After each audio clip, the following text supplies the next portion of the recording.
ভালোবাসা, আবেগ, অনুভূতি আর মায়ায় জড়ানো একটা গেমের নাম ছিল ফ্রি ফায়ার।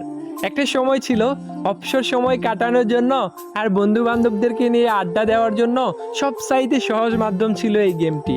তবে কেন জানি এখন আর এই গেমটাকেই আর ভাল লাগে না। এখন কেন জানি গেমিং উইথ তালহা আর ফোরেক্স তাহমিদ ভাইয়ের ফানি ভিডিও দেখে আর হাসা হয় না। 2F লোল গেমারের ইমোশনাল ভিডিও দেখেও আর কান্না করা হয় না। যে আজকে সাব্বির বসটাকে সবাই কপি করত, এখন বাংলাদেশের ফ্রি ফায়ার খেলোয়াড়রা আজকে সাব্বির বসকে চিনেই না। রক্সম্যান গেমিং, জুয়েল দা নুব গেমার, তারা আর আগের মতো ফ্রি ফায়ারের আননোন ফ্যাক্টস খুঁজে পায় না। ফ্রি ফায়ার কমিউনিটি নিয়ে এখন আর সাদিকুল ভাই আগের মতো রোস্টিং করে না।